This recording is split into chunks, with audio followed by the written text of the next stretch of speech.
Jose, brother, welcome to the show, man. You know, brother. Awesome, man. Honored. Oh, man, I really appreciate that. Yeah, Thank you brother. for allowing me in your home, in your studio, your subject studio, I should say. For sure. And so, I've had a few people come to me and say, hey, man, I know this guy, I'm Jose Vivar, he's like, this is his story. You should just check him out, and if you're interested, get him on the show. Okay. So, as I look into it, and my fascination is with storytelling, and with story, and then with speeches and everything, and just being able to tell a story or have a really interesting one. Okay. And that's what you're here for. Because I'm in love with the story you have to tell. Like the documentary I saw, I was like, this is incredible. Like, I want to chat with this guy in person. I can't just be witness to it. I want to be involved with the conversation. Okay. So it's really inspiring to see. And I know you've talked about it on other platforms, in the documentary, and other places. Okay. What I'm curious about is, are you able, and can you take me through kind of what your life was like, I guess not so much after high school, right? But kind of as like a teen and kind of coming into where we are now. How did all this transpire? And then I'll kind of Like right to now? Yeah, I know it's long in a nutshell, but High school, those were the days. Yeah. High school was the days. But yeah, we were troublemakers. And it went like both ways, right? Like I was doing really good in school, I had great opportunities. I was on the football team. Nice. 6 of my teammates got scholarships to play in NCAA schools, sick. and Good for them. I chose a different route. Yeah. I was attracted, and that was my path. No one was gonna stop me from my path. Like in high school, we were robbing people, we were robbing other guys that were selling weed and stuff like that. Like we wanted to be tough, we wanted to be bad, and we wanted to be known. And that just transitioned into adulthood. And then it's just at a larger scale. And now you're in the drug game, and the same thing. You want to be tough, and you want to be known.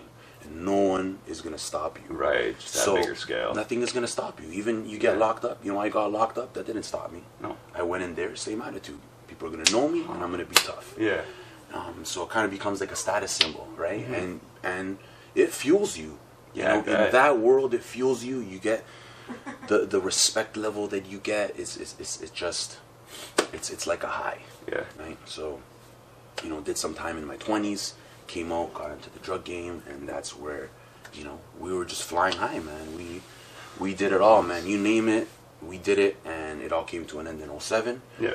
And, in a way, I always say, like, it was a great, I'm not gonna say it was a great experience, but we did our thing. We did our thing. It was a learning experience. It was a learning experience, and we did our thing. We had fun, right? What I thought back then was fun. Yeah. 07, it all came down to end, and it was like a load off my shoulders, and I felt like I was able, like that was going to be an opportunity to recreate my identity, because I had my mindset on a certain identity from maybe age 14 to 26 when I got arrested. Right. And then I went in.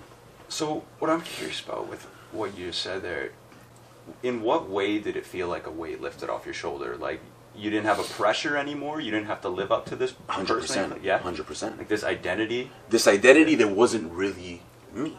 But at the same time it was, but right? It became me. Yeah. 100%. And you know what? It's always going to... 100%. Yeah. It's always going to be in me. Like sometimes even when I'm working out with my son, and maybe the way I speak or my mannerisms, or it comes out. And you catch that though, eh? In those now I'm conscious of it. Now I'm conscious of it when I speak to Okay. people, and I know it's always going to be something I'm going to have to overcome. It's kind of like an addiction. It's kind of like someone who's an addict. They always say they're always going to be addicts. Me, I'm always, straight up, I'm always going to have a criminal inside of me that I have to battle on a daily basis. Yeah. Interesting, except do you find more as you get away from that past, or as you get older and as you mature and as we all mature, do you find that's like it slowly goes more away, but you're more aware of the mannerisms at the same time? Like the further away from it, the more aware? I don't think it's as you age. I think it's as you do the work. Yeah. Like you need to do the work. Like this last time that I went in for 18 months. Yeah. And that was a time where I suffered more in that 18 months and spent more time in solitude in those 18 months than I did in the previous years. And it's just kind of, you got to tell yourself, like, listen, like, this is not me. And it's just change. You know, you're changing, you're going to stop talking to people, even in prison. Like, there'll be times I'm back in, and I'm around guys that I know, and it's the same conversations. And I think that's relatable to everybody, not just in my situation. Right. Like, you're just around the same conversations, and there's something that just snaps in the back of your mind and says, hey, wait a minute. Like, this is holding me back. This is not who I like am. people at work, or maybe they're in a crappy job, or they're crappy or just, relationship, you go out Yeah. with people to, I don't know, Red Fang, and you guys sit and you guys are just gossiping. And or it's just the same all complaining conversations. and stuff. Yeah. Complaining, and you know what? That can battle, go on for right. decades. Yeah. And then you're just wasting time. So in my case, it was kind of, the criminal mindset. Yeah. And, I'm in prison, and these guys are all talking about how they're going to do it bigger and better outside. Yeah. But I have different dreams, man. Yeah. I'm 40 years old. I have different dreams, and it was just like enough is enough. Mm-hmm. So these past 18 months, I just really, spent time doing yoga, a lot of reading. Interesting. One of my favorite books is called Inside the Criminal Mind, and that's a book that really sparked something inside of me and really made me conscious of that demon, that criminal side. What did it? Like, what lit that spark for you in that moment, if you can remember? The fact that I'm always going to be a criminal. That I'm always going to have that criminal side. Yeah. And it's so easy. It's so easy. I can just. So that's something that allowed me to accept it. Yeah. And say, I have to keep that at bay if I want to achieve goals. If I want, like, my kids. Yeah. My kids are right here. Like, that's my measure of success. Interesting. Right? Yeah. Cool. Yeah, man. I was one. So as I was kind of coming here in like the last couple of days, knowing and figuring out when we were going to do this, I was curious as to because what you just said there is fascinating to me. Where you said you'll always feel like, I'll always be an addict. That's what people have said, Yeah. right? When that's their situation. What do you feel is a good time after the decision? Like, say, okay, you made the mistakes, right? Yeah. We all make mistakes. You made yours. Yeah. How long after that is it no longer people should be identifying you as a criminal? As a criminal? Yeah, or is it more just a personal thing and others, like that other judgment doesn't matter? Because like, what's that statute of limitation? That's a on tough how thing. long, Yeah, that's a tough thing, like, right? Because like that's what I've been fascinated. I've been wanting to ask you this for like 2 weighs weeks, on me. man. That's something that weighs on me. So Yeah. like, I go to my parole officer, right? Right. And my parole officer, the way he speaks to me, he doesn't speak to me as if who I am today. Interesting. He doesn't Like know how it worked anything out. about. Okay. Yeah, like he doesn't know Yeah. anything about like what I do with my. Like he just judges me on paperwork Right. back in 07. I was 26 years old, so Yeah. he's still talking to me as that guy that was bringing Still in reading drugs off the same. overseas and stuff like that. Like, Yeah. so that it breaks you down, man. I bet. You know what I mean? It breaks you Yeah. down. So I haven't even come close to really digging deep. Like I haven't dealt with my shooting. I've never really come to peace with my shooting. I haven't come to peace with some of the violence that I've seen and living the gang lifestyle. Yeah. I haven't had closure on those things. Huh. Right? So I'm going to the jungle. Yeah. My parole is done. I'm state property. I got this on my. I'm state property with this.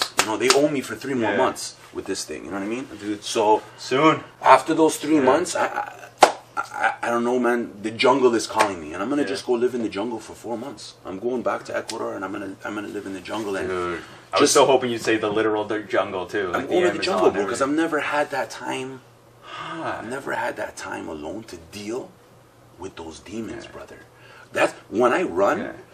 It's like a little battle. Like you're It's like knocking on the door. It's like a little. Oh, I'm knocking on the that's- door to that war that I need to fight Yeah. inside of me against that But guy that's you always can't going to do be it there. in every day.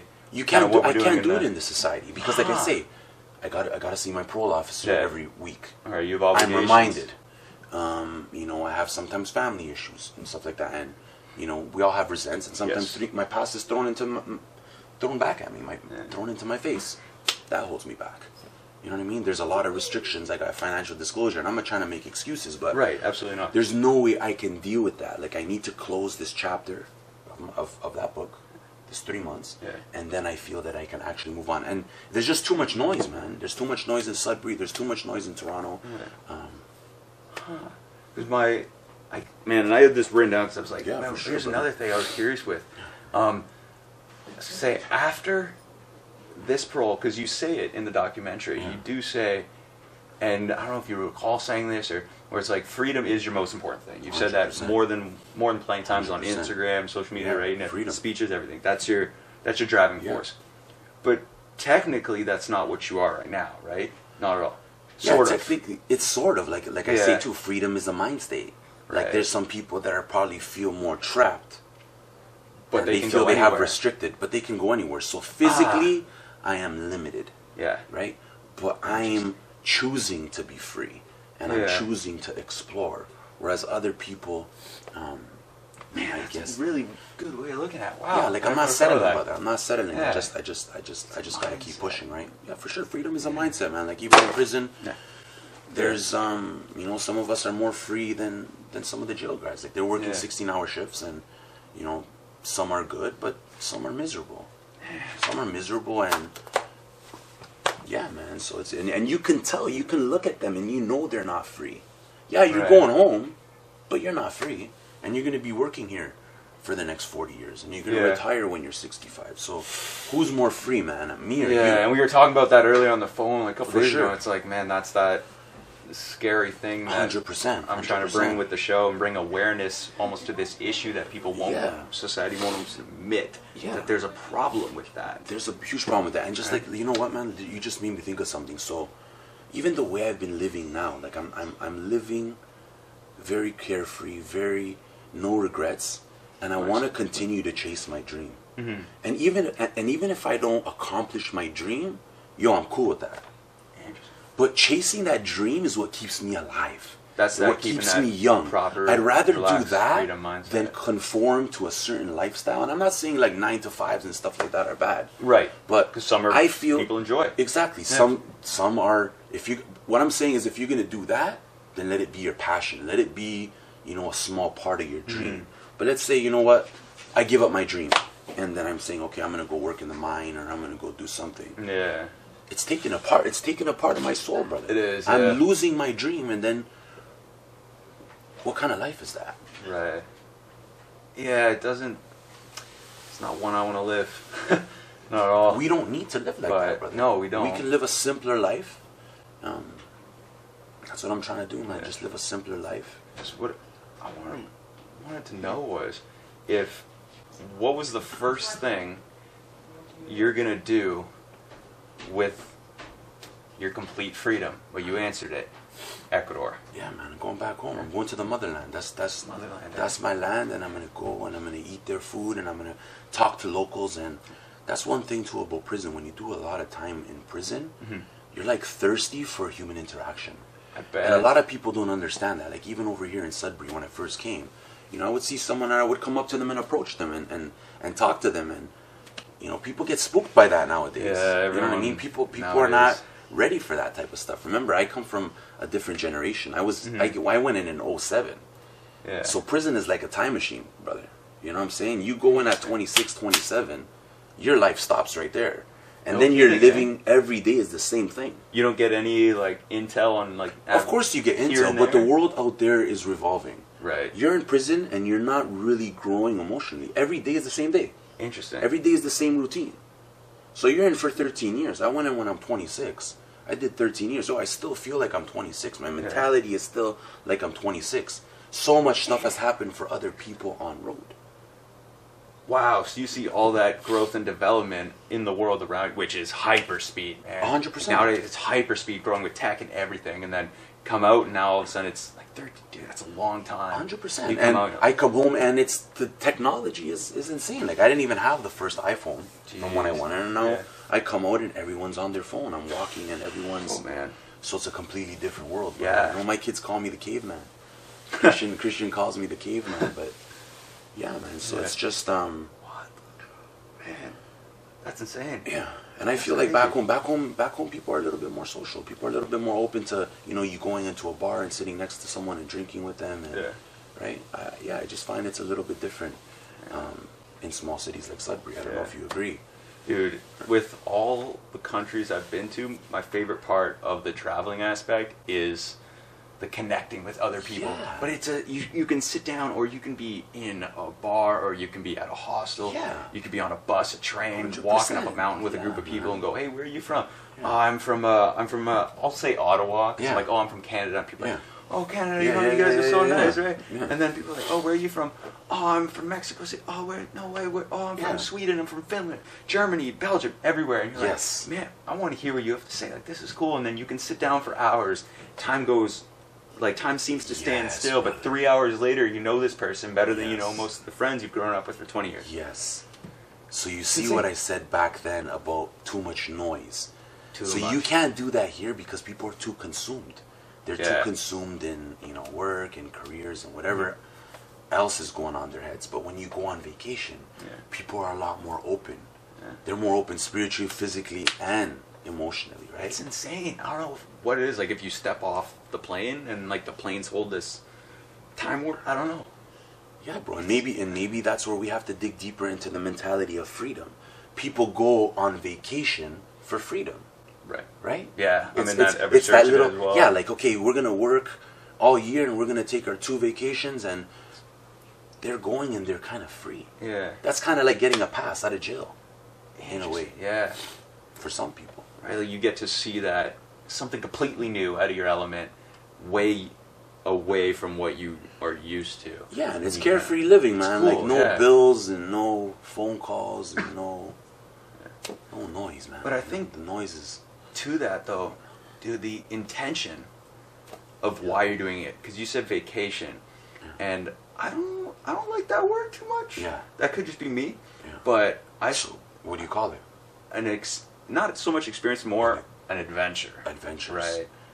But vacation fits with what we were talking about, where the people who are in the rut doing that. We'll call it rat race, right? I don't like 9 to 5 so much because I've done it. It's okay, right? If the intention is... Rat race is the perfect definition. 9 to 5 is rat race. Rat race for sure, because it's, man, people, they want to escape it. Yeah. And they want to go on that, like you said, right? That vacation for 2 weeks. It's a vacation from what they're used to. It's not an adventure. They're putting everything... They're almost getting away from something that is their everyday life, dude. That's 12 months out of the year. It's 52 weeks in a year, and you're taking 2 of those somewhere on a beach? Like, that just seems like an escape. And that's what they call it. They call it vacation, and they give you vacation pay. Right? Adventures. That's the way to look at it. For me, I'm like, it has to be like, I think my first big trip that wasn't like, with the family in Cuba, like when you're young. Yeah. So I think it was to Ecuador. Yeah. Like it was we did a 2-week service in Quito, or not in Quito. We did it in Los Rios down, which is an 8 hours south of Quito. Okay. And man, we took this really small, like 10-seater van, and there were 8 of us. Yeah. I was like, this. What kind of music were they playing? Dude, I don't know the words to any of it, but I'm like, this is, I love it. I'm trying to Shazam it, but I'm not on my phone. Yeah. Because I'm like, the whole point was to unplug. Yeah. Right? So that's how we got the most out of that. But it was, man, like we started in Quito, we go down, and the only regret from that, like 2-week service trip in the Amazon, in the jungle, like you said, is I regret not learning more Spanish. It's never too late, brother. It is never too late, eh? Find yourself a Latina. Find yourself a Latino. That's the way to do it, eh? Yeah, for sure. That's a life hack for sure. Yeah. Dude, that's smart. There's man, do you speak? There's a language. Quechua? Quechua, yeah. Quechua. I know a couple words. My grandfather taught me one too. Interesting. Do you know where it stems from? It's from Incas. It's from the Incas. Yeah, that's the language of the Incas, brother. That's the thing I want to do. I want to go do the ayahuasca. No. I'm doing the ayahuasca, man. Straight up, bro. 4 months. Yeah, man. That's where the battle's gonna begin, bro. I've heard great things about it, and that's what I'm looking for. Like, even me too. Like, it's tough, bro. It's tough. Yeah. Like the whole identity thing. Like I'm used to. Like I've had this. I've held on to this identity so long. Right. You know what I mean? And even when I came out, and when I came up to Sudbury, and I delved into the legitimate world, and started doing good things, and I saw success there the same way I saw success in the other world. Right. And it gets to your head, man. It feeds that old ego. Mm-hmm. Right? Yeah. So I really need, man, it's tough, man. It's super tough. I can imagine. I won't even lie. Yeah. You think about it every day. Yeah. How easy it is. Money, you can make it like this. So how do you fight that demon in a materialistic world? What? Right, where everything's on this and it's this for that. And the bigger it is, the better, the shinier. Instagram, you see how it is, man. It's you know, everywhere. it can consume you. It can. And, man, have you seen, I think if you haven't, like, eat it up right after this, like the Social Dilemma. Yeah? Crazy. Dude, it's crazy. It makes me not even want to be on my phone. That's it. But it's like you kind of have, like, almost have to, but you do have to. But that's what I mean too. Like even like talking to my son and stuff, he's like, listen, man, you go to the jungle, you can't, like, you gotta leave your phone behind. And I know you will, or you'll do I don't your know best. if I will. I don't know if I will, but I think that's I have to do that. Yeah. You know, like if you really want to do that work and full search experience and have that full experience, yeah, you can't have your phone, right? Right. Do you think now, bro, will you get a do you have like a system in place in your head? Like what's your process going to be like? Oh, when you land, I'm going to walk this with, you know what I mean? Like do you have a system for kind of how you're going to attack those demons or get closure or what? I just want to meet wise people. I just want to talk to older, wiser, even younger. Yeah. I want to talk to wise people, man. I want to hear their stories. I want to hear what they've been through. I want them to tell me their stories, how they got through it.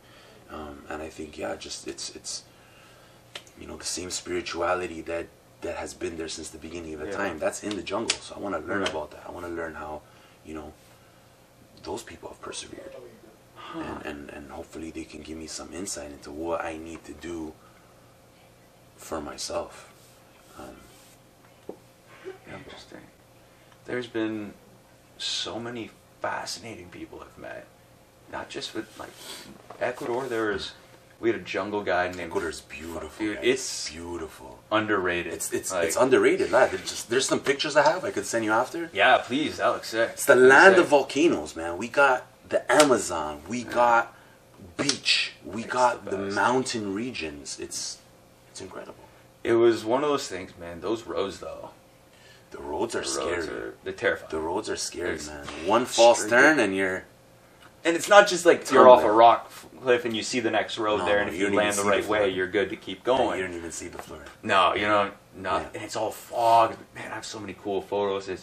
I'm glad you got to experience that, brother. Me too, and that's why when like I saw like I think it was the Ecuadorian flag in your Instagram name or in the bio of it, and I was like, that is. Yeah. I want to hear about this. Yeah, 100%, brother. It's like, how young were you when you left? No, I was born here. Yeah, I was born in Toronto. Yeah? I was born in Toronto, brother. Yeah, my parents came in '74. Okay, yeah. I have an older sister. They came. They worked their asses off, and man, grew up in inner city Toronto. Yeah. Got kicked out of a whole bunch of schools in Toronto. I finally went to Forest Hill, Jewish kid, Jewish school. I changed my license. I had to change my license in the district so I can go to that school, and finally graduated from high school, and that's the thing, man. When high school is done, that's when real life starts. And in high school, you have these dreams. You have these dreams.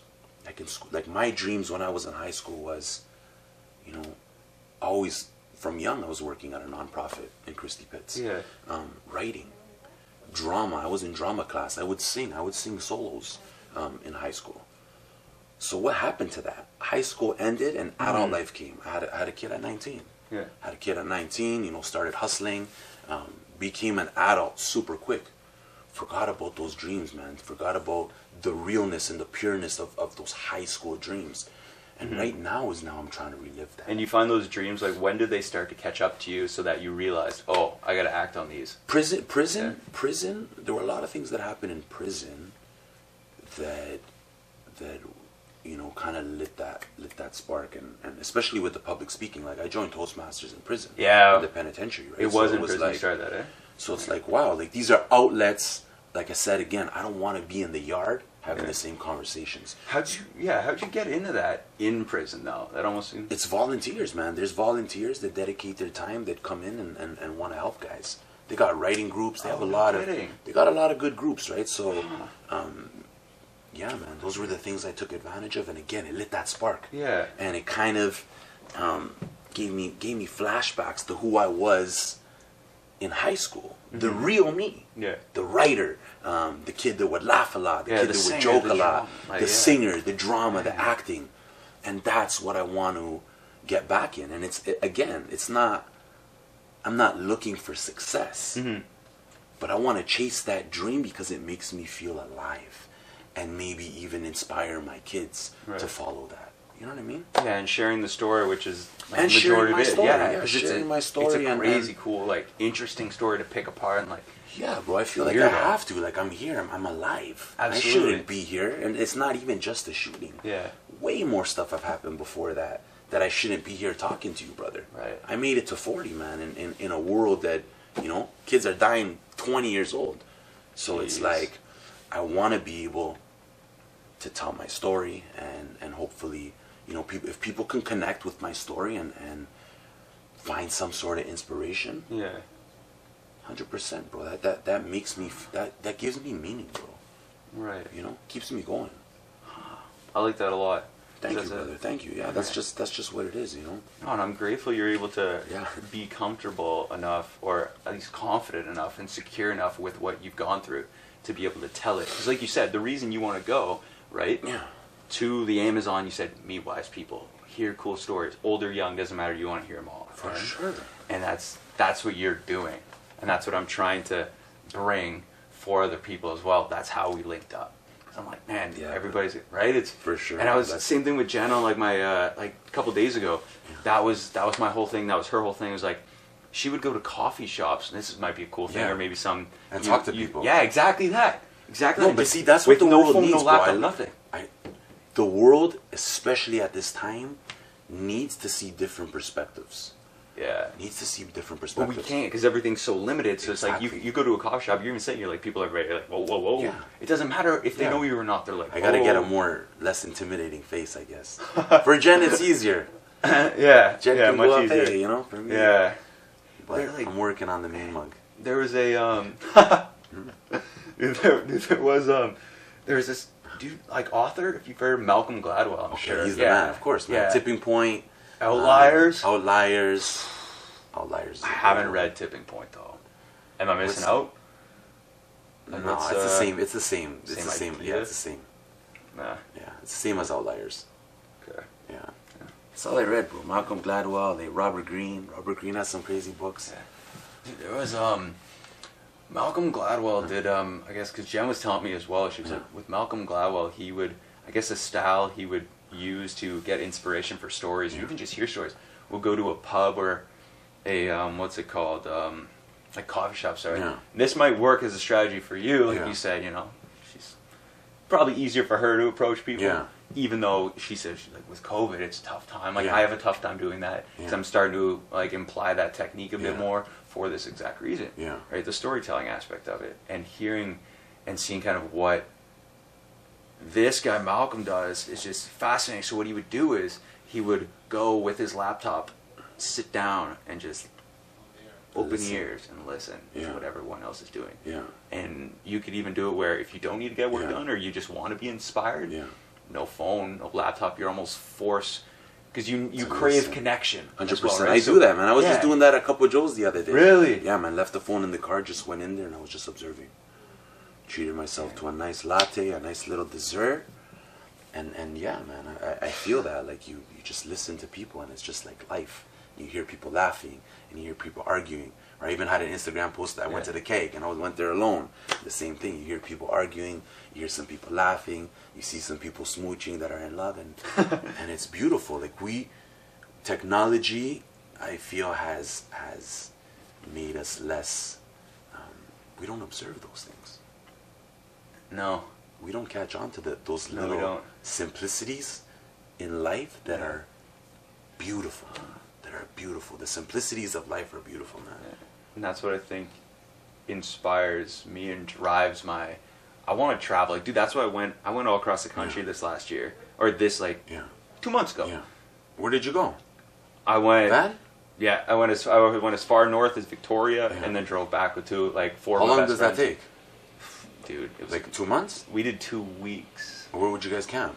Like on the side of the road, in a tent. We were just talking about lie on the that's van, another. Dude, but we were gonna originally go to Ecuador and then Peru. Yeah. And we were gonna motorbike. Man, it was gonna be sick. But then we're like, we'll settle for traveling across Canada. Yeah. Like you've been to Vancouver. Yeah. How nice is it? Crazy, bro. Everyone belongs in Vancouver. Everyone. Yeah. That's like, the spot. You'll The find smell of all the your ocean. people. Yeah. Yeah, I went to Vancouver, and I'm like, I'm gonna live here one day. I love Toronto. Yeah. Sudbury is beautiful too, but Vancouver is Yeah. it's just a different vibe there, man. My aunt said something like, because my mom told me, she was like, Glenn, your aunt's gonna tell you and try to convince all your friends to move out west. Yeah. First thing she said, hey, so you guys moving out west yet or not? And we were like, yeah, well, I guess I want to. Like, man, it's a sick place. Yeah. Like, Vancouver's unreal. Yeah, for sure. Well, you were there for Toastmasters, I was there for Toastmasters. I used to go back in the day, and yeah, just like the party scene, Yeah. and it's a nice spot. And there's something about out west and then that trip and then looking for, it's like you're searching for that connection with people while trying to stay disconnected and just, you're trying to live. That's what it is to me. It's a living thing. I don't want to feel like anyone has that control over me and like control over what I'm doing. And when people are like, oh, why are you going? It's COVID. I'm like, it's me and 4 of my buddies, and we're interacting with 5 people along the trip. Pump the brakes. Yeah. We're going to explore. There's mountains. Maybe oceans. people say that out of jealousy too. Yeah, I think You you're know right. what I mean? Like, I don't know, man. I think there's nothing better. Now I'm realizing the importance of like connecting with nature. You know, I notice little things. You know, I noticed the trees and the colors of the leaves, and like I wouldn't notice that stuff before in the city. In the city, you're flying, brother. Yeah. Right? So yeah, man. I got to do a trip like that. Yeah, dude. Like, I feel if you pick either a couple friends or if you pick, I'm gonna go with Marcus and Christian. Yeah, Yeah. that'd be sick. And Rocco. I'll bring That'd be Rocco sick, too. yeah. I'll bring my dog for sure. On that, I gotta bring Rocco. Dude, you'd love it. Yeah. You just like let them roam free in some certain areas. Like, man, 100%. the prairies there are boring, but we were like, oh, driving through Saskatchewan, man, it is. But put it to one. Its speed limit's 110, 2-lane highway. You can see for miles. Lots of either cops? way. Dude, we got one speeding ticket on the way back Damn. at like 4 a.m. and like it wasn't me driving. Yeah. But Weird. You gotta tell me the spots, man. Yeah, dude. There's a Tell me the spots. I heard in the like, prairies at the they get border, you over there. right at the border though of Like Manitoba and Saskatchewan. Okay. Yeah. Okay. So I heard like Saskatchewan, Alberta too. There a little yeah. bit. But they don't. They're There's waiting. no like cops. It's just Yeah. like camera. Oh, it's the actual camera? Yeah. Damn, that's cheating. That is cheating. That's what I cheating. thought. I was like, oh, we're good for miles. I Yeah, put it to that's 150, cheating. hit the That's cruise cheating, control, man. and take a nap at the wheel. I hate That's that. perfect. I hate that. Yeah, it wasn't. Europe had a lot like that, but man, I was. So switching gears, actually. Yeah, for sure. So we got this nice sign here, Yeah. right in the back. Yeah, man. 25/7, guys. You know. Yeah. Anyone who's from Sudbury knows. Yeah. Yeah, what man. does The that G from? it just stemmed from pushing. I got 25/7 from Floyd Mayweather. There was something he said. He's like, "Yo, man, we go harder than anyone. Yeah. Crazy, you work 24 hours. We do it 25/7." So I was like, "Wow, that's great," you know. And Yeah. fitness really changed my life. You know, I was overweight. I weighed 268 pounds. Never seen any different possibilities for my life besides being a drug dealer. Yeah. And you know, in the pen, got into fitness, and you know, a lot of my buddies there encouraged me and said, "Hey, man, get into the training game." So, got into the training game, and when it was a success, and a part of me wanted to give back, and you know, we were doing good things. We were doing the summer camps, and you know, and you know, I'm not going to say that it's a failure, but there were setbacks, definitely setbacks, especially with me going back. Yeah. And right now, like my mentality right now is, you know what? I'm not in any rush. Right. Not in any rush. I want to make sure that I'm good first before diving back into anything, because I have that addictive personality too. Once I dive in, I'm consumed, and that's something that I want to work on also. Right. I need to find that balance, right? But yeah, definitely, man. This is my passion, man, and I feel, you know, fitness should be free and accessible for a lot of people who can't afford it or don't have access. Not everyone has the money to go to Good Life or LA. Yeah. So maybe I'll even do some free classes from the jungle. Huh. But That'd be wild. Quite literally as wild as it could get. Yeah. for sure. We're doing a live run, me and Marcus, every Saturday. We invite people to join. It's on Instagram Live. So if you guys follow me, Alejandro Vivar, _ Alejandro Vivar, and Marky VG, and we go for runs, father-son runs, Saturday at 9. It's interesting dynamic, me and my son, because we listen to the same music. Right. You know, we go out together. Me and Marcus go out together. We go to the gym together. We've even went on double dates together. And, you know, there are people that might find that it's not the norm. No.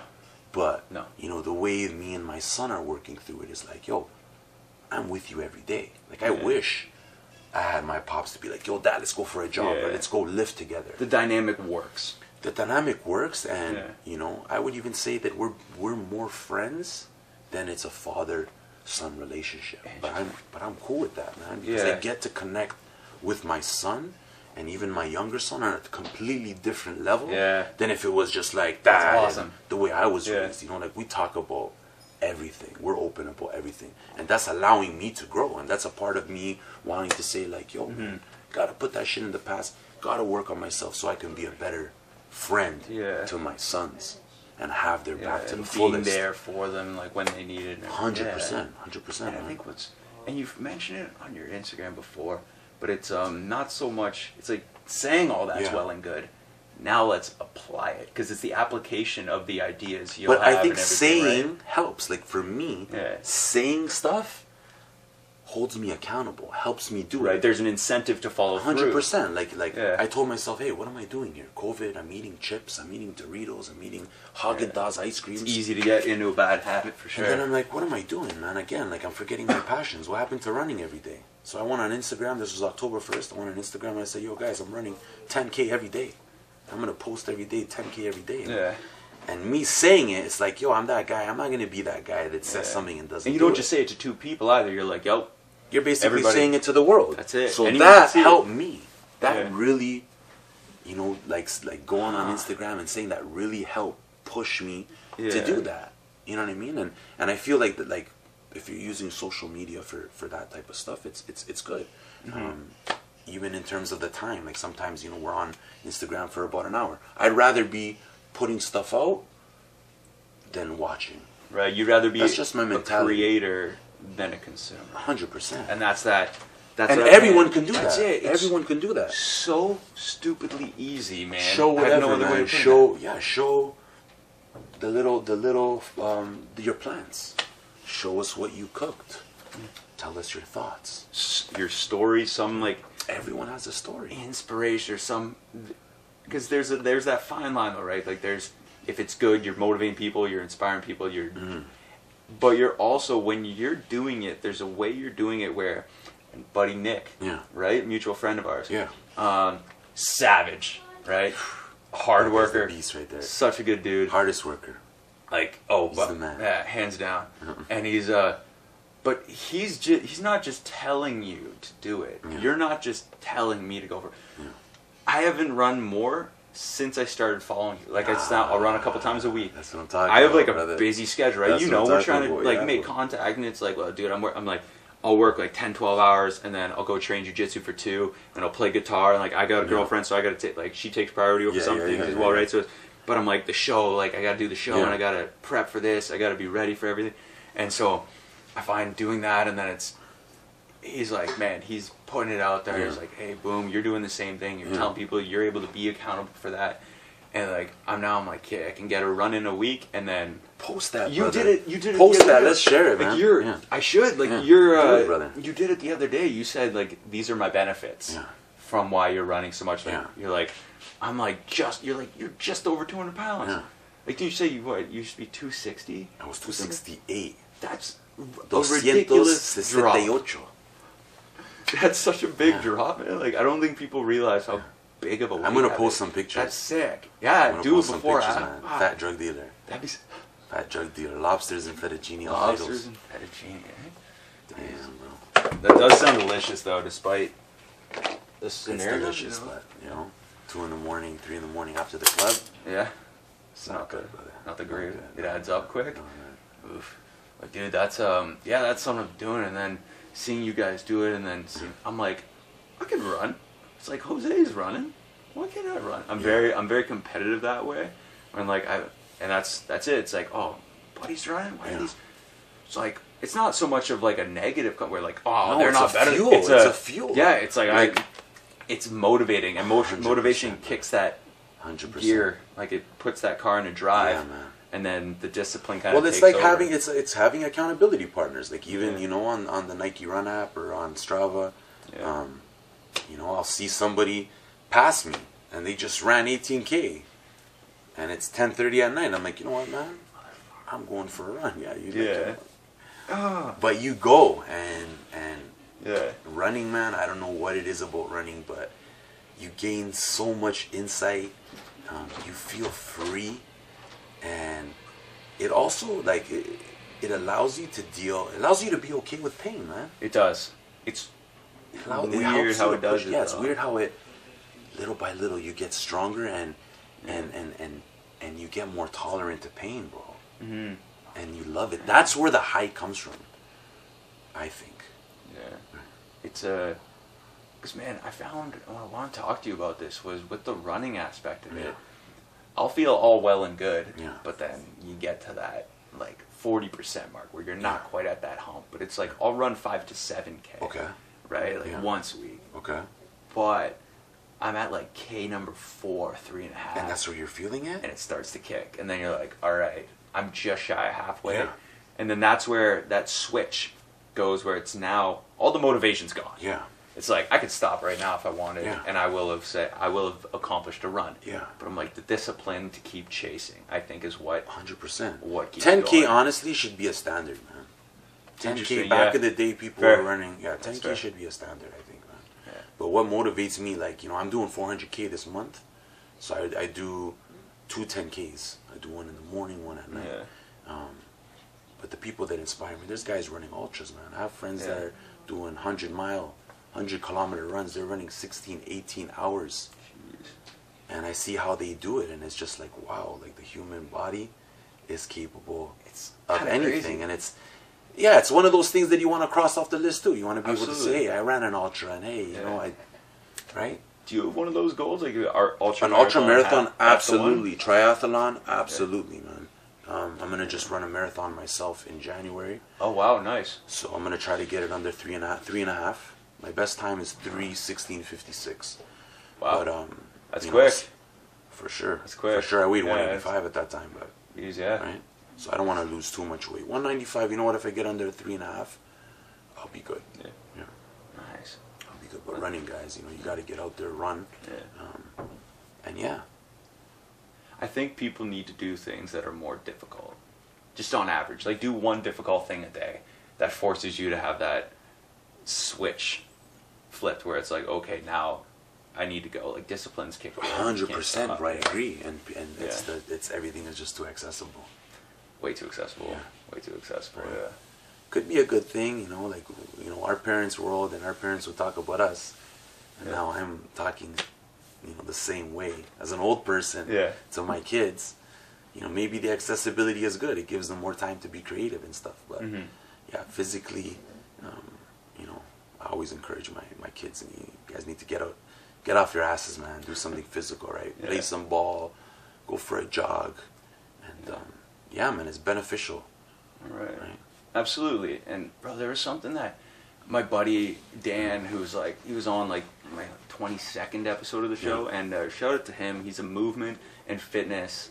Like, you should check him out for sure. Yeah, I'll link you up with him. But because he lives in Ottawa, and he's very, very, very articulate. You remind me of him in the way you articulate. He articulates his mindset, and he breaks things down not so much bluntly, but just straightforward. He's like, you're doing it wrong, and it's like, well, you're not like, well, it's not. It's like, no, it's wrong. It's not correct. So I'm like, all right, cool. But he teaches movement and fitness, and his whole thing when we did the show together was, it's not so much exercise, it's movement. And you said it, right? It's like, get out and just move, man. Yeah, man, you gotta just get out and move. Don't sit down in your car for 20 minutes on your way to work, and then work for 8 hours at a desk, and then sit down for another hour to watch TV or to eat dinner, and then you go to sleep for. You're not moving much. No, you're killing yourself. You can't even run around. You can't even run around the block. No, it's. You can't run around the block. It's a problem. You know, it's a problem. Absolutely, and dude, this thing was, if you, and like this has now resonated with me, and I'm trying not to preach it, right? Yeah. Because you understand, so I don't need to tell you it, right? I'm trying to preach to people where it's what his whole message of, if you don't move it, you will quite literally lose it. Yeah. Like you said, you'll lose that ability to, like, you'll just die easier. Like, you don't want it. Like, you'll whittle away. You'll 100%. feel depressed. Quality of life. Like, I feel light as a feather. Absolutely. I feel from October 1st to now, I feel so energetic, light as a feather. I don't even need as much sleep. Huh. You don't even, like, when you're running, I'm good with 5-6 hours. Actually, but it's a better 5-6 hours. But it's a knockout. It's like you're out, REM sleep. Like, you're like crawling to the bed. You're drooling. I wake up and it's like, and my body is sweating, and it's just like I just regenerated. Whereas before, you know, you're lying in bed for 7-8 hours, but you sleep for maybe 4. Your mind is on half of the time. You know, that's just the case with me. But yeah, it takes you further to get into that deep sleep, and then by the time you wake up, you're 100%. Running with this thing has been a challenge, still, man. Yeah. Yeah, man. I found a way. I wear 2 socks now. So I'll use one sock. Yeah, because it rubs, right? It rubs on the on the ankle, even when I'm wearing socks. Yeah. So I'll put 2 socks on and I'll roll it up to just hold the ankle bracelet up, right? Yeah. Actually, well, I mean, dude, you got a solution. They can't stop us, bro. Can't stop us, yeah, man. Can't stop us, eh? Nothing. So what, with 25/7 Fitness, and then you were running, and I hope you don't mind getting into this, because I'm really curious about it. When you ran a boot camp, and I want you to take me through that day. Yeah, 100%, man. 100%. Like that situation, what you kind of remember of when you were shot from man. boot Listen, camp. I know you want to get like closure from it, the but joint, super energetic, loving life. They gave me I started working at Good Life on Peep and Danforth in Toronto. And nice. I'm just loving life. Yeah. But again, like I'm doing the 9 to 5. I'm building someone else's dream. I told myself, hey, what about my dream? What about 25/7? Yeah. So this was a concept that I came up with in the pen. I wrote a business plan. We had an entrepreneurship program in the pen. Interesting. So I'm like, you know what, man? This is the plan. I'm going to start doing boot camps. Christie Park, my old neighborhood, my old stomping grounds. So I would jog. Same thing. I would jog. I'd have a stack of flyers and I just pass it to people. Yeah. Boot camp, free boot camp. 8 a.m. Saturday. Come train. First day, easy. 63 people, man. Jeez. Dude, congrats. That's wild. I felt like crying, and I told everyone, like, honestly, thank you guys. Like, wow. Like, this is my dream come true. You don't understand how much this means to me. 3 months ago, I was dreaming of this stuff. Yeah. And it happened. That's wild. So gaining so much momentum, and you know, people were coming from all over the city to come, and they were loving it. And again, it gave me that purpose. But there was a side, you know, there's always that side that tells you, hey, wait a minute, don't forget about your past. Don't forget about who you are, who you were. Right? So I wanted to block that out. I don't want to hear that. I don't want to hear that. But yeah, man, you know it's coming. You know it's coming. And you know, I used to have people that would come and beg me and say, please, like, you're putting yourself in danger, and I'd be like, and I even picked a good spot. I picked a good spot where I would have a good vantage point. Yeah, you know what I mean? Yeah, like, I was still very strategic about it. Baseball down, you could see anywhere, all around. All around it. But you know what, man? Like, a lot of people would come in and join in, I should have known. The guy came in, he was wearing all black, super fishy. But again, like, I was trying to be open to new possibilities. Right. I wanted to block out that negativity. I didn't want to live it was almost in that world. Soon, you think? Maybe, or obviously you were trying to, you're like, nah, fuck it. Like, this is my dream. Listen, I'll be honest. It's a miscalculation on my part. You know, miscalculation, especially with what I've been through.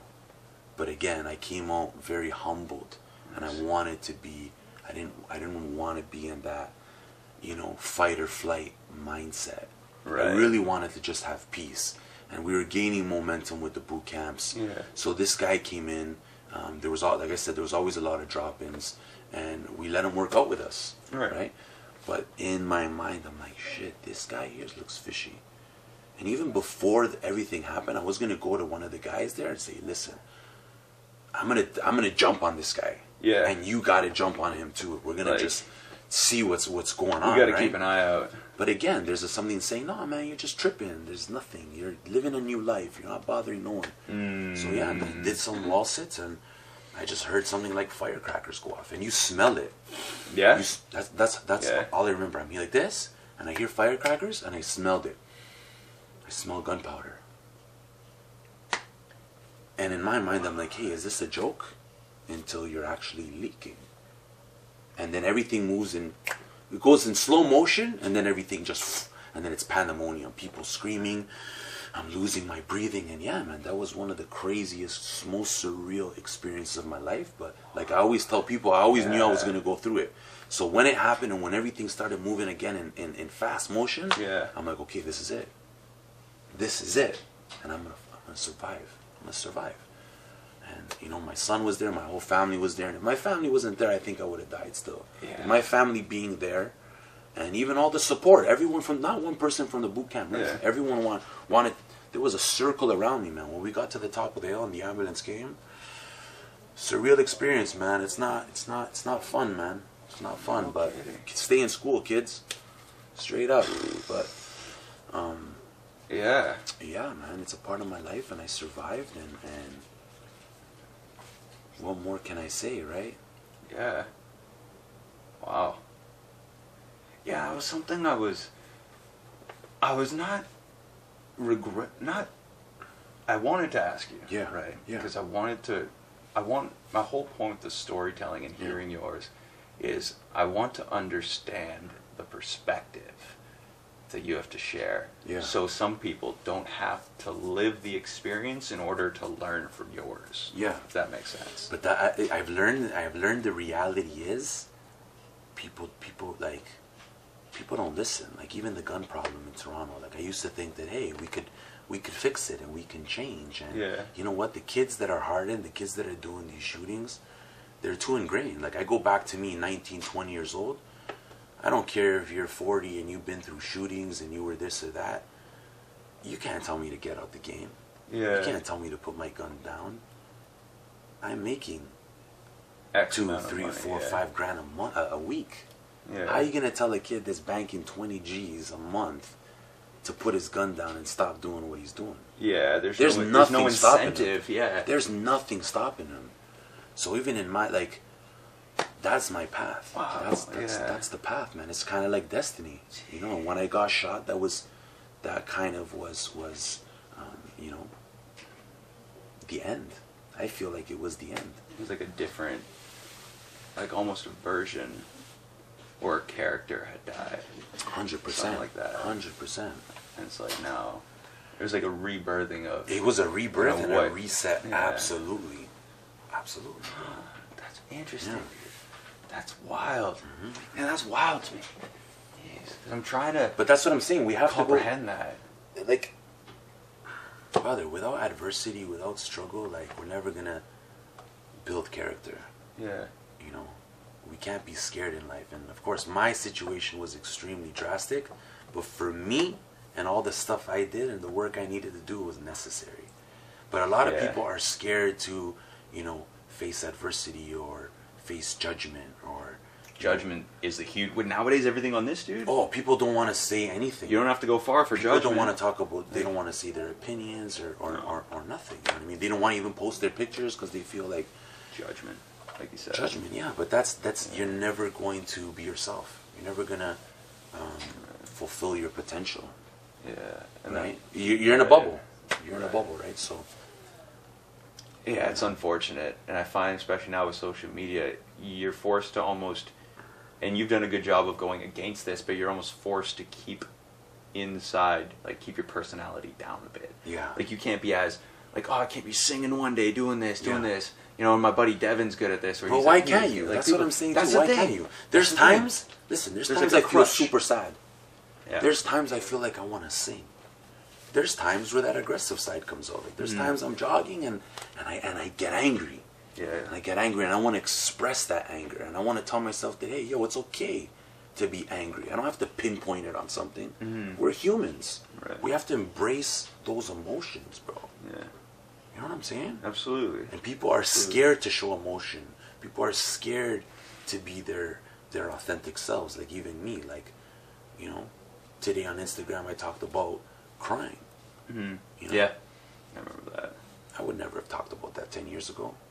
Nope, probably not. That's things that I would do alone in my cell. Yeah. Right? Because I would perceive it as weakness. Or now I perceive it as strength.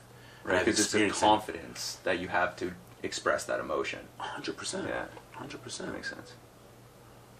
That's like I like this because eventually I want to do something with Marcus too, and I like how you That'd be said cool. coffee. That's what it all. Because that would be a sick thing, is to get a coffee shop, to talk to a local coffee shop and see if they would. I just went to one on Cedar. Yeah. Was it in front of Rexall? No, there's one in front of Rexall. There is one in front. What's It's it called Capo something. Oh. Jen, we're going tomorrow. It's Capo something. It's an Italian, like an authentic Italian cafe. I know what you're talking. I know where you're talking It's about. beautiful inside. The ambiance. Yo, shout out to them still. Yeah. I think it's nice that way, and I always tell my brother that when he or I share advice or suggestions with him when he's like talking to his audience on social, to almost imagine that you're at a coffee shop and you're having like a really intimate conversation with one person, 100%. so that your entire audience feels like you're having a conversation with that one viewer. Yeah. Interesting. And that's a cool perspective, because the power of conversation, I think, and I've noticed it way back when I first started, is the development of more so not so much, like, not just the level of the conversation between my guest and myself, but the level of conversation changed, where it now feels less forced. I'm not like, what do I ask him next? And you're looking at me like, bro, are you, like, you're 49 episodes in and this is how you're, like, come on, you asked me, like, this is my time. And it's the power of the conversation, having that, it's a huge skill to have and articulate how you feel without, like you said, it comes coming with practice across too. It does. It comes with practice. Like, I listen to guys like Joe Rogan and stuff like that. Like, those guys know exactly what to say. Yeah, I aspire to have that conversational ability.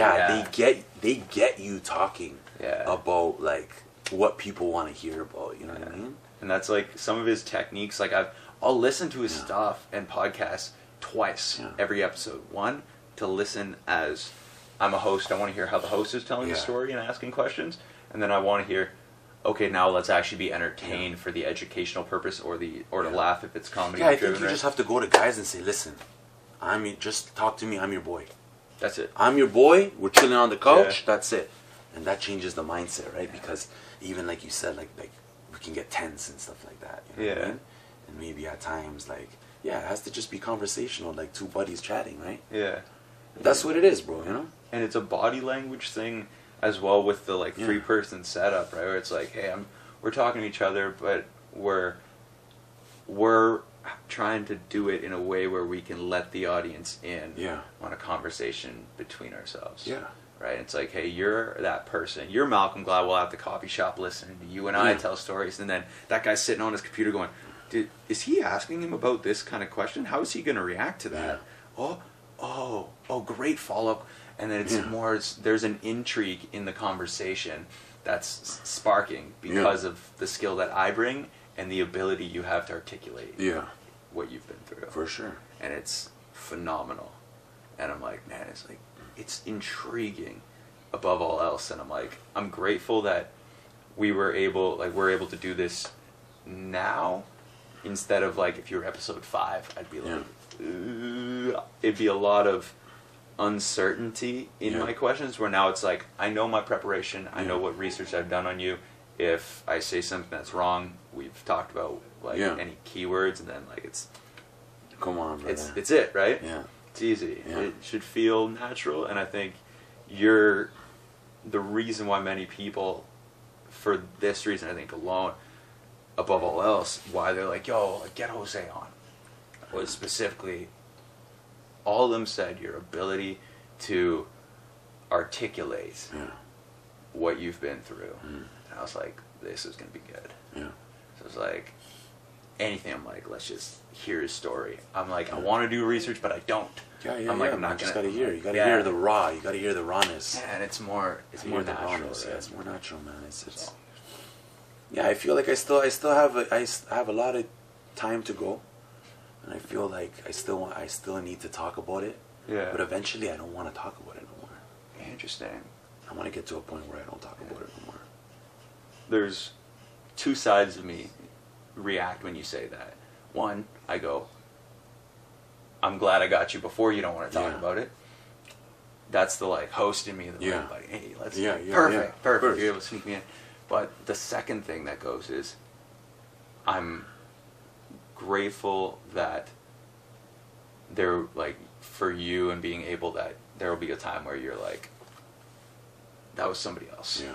And that's, whether that's post jungle, post ultra marathon, post like multiple location of 24/7 fitness, right? Whether it's all these dreams and you're like, man, if I can do that while I've gone through all this, please. Yeah. You know, everything else will seem easy. For sure, brother. And it's cool to see how humble you are with it and how comfortable and secure you are with the story, and that, like, you're like, man, I make mistakes. It's like, I've made mistakes. Yeah, man, people are scared to talk about their mistakes. Like, I know a lot of guys too, like, I've been through similar situations than me, and they're ashamed. Like, they don't want to share that story. Right. But it's so important because, like, we've all been through stuff. Absolutely. And we need to hear those stories. We need to hear those success stories of, you know, someone being able to change, or, you know, turn a negative into a positive, right? We need to hear those things, guys. Right. Absolutely. Yeah. Now, do you have anything, as we kind of wrap this up, Yeah, do sure. you have any message or any story you want to kind of drive home before you plug your stuff and we head out? Guys, life is short. Life is short, and what I've realized from all the time that I've done, and it's not wasted time, you need to go back, you need to find that passion, you need to find everything that you loved as a kid, and you need to bring that back. Whether you're 30, whether you're 40 or 50, you got to bring that back. You got to live life like it's a dream.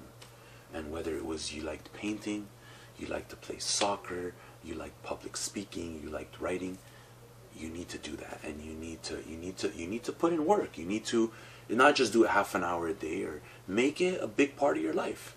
And you know, that's how I'm experiencing freedom, and that's how I'm experiencing a new beginning. It's keeping me alive. I could have just came out and said, hey man, like, give up. Just literally gave up. There's a lot of guys that just give up. Yeah. You know what I'm saying? Yeah. Like, I'm laughing because it almost seems like silly. It's too easy. I mean, like, it seems more too easy than anything else. it is easy to give up. It's Way harder too to easy. keep going. 100%. Yeah. It's harder to keep going. But yeah, man, that's if there's one message I want to tell everybody is, life is short. Live your dream, and yeah, live for experiences. Straight up. You know, live for love. Live for sports. Push your body to the limit if you know you're in a physical condition to do that. And communication, guys. Talk to random strangers. Greet your neighbor. You know, there was a time when people would leave their doors open. Like, I grew up in an era where people would leave their doors open, and you knew your neighbors' names. Yeah. You know, you would go over for a glass of wine, or they would come and bring you grapes from their backyard. Like, you know, my neighbor used to bring us fresh grapes. It doesn't happen anymore. And it's kind of sucks. Kind of sucks. It's making the world, the society, very impersonal, when we are naturally personal people, and we want to tell our stories, and it frees us when we're vulnerable and emotional with these stories. We gotta do it, guys. You know, we gotta share and love and dream. Share and love and dream. Share, love, and dream. I love it. That's a beautiful concept. Man, That's really the new do. model. I'm gonna get that tatted. I got a little spot here. Nice. You got space I got open that for right it? here. Dream, love. Share Be dream, love, free. baby. That's it. Yeah, brother. Well, brother, where can they find you? Give them, Guys, give your Instagram, plugs. you already know. That's underscore it. Alejandro Vivar underscore. That's And my it. son is Marky BG. You can also I love follow it. us I love Team it. 257 Fitness or 257fitness.com. And you know what, guys? You'll see us jogging up Paris.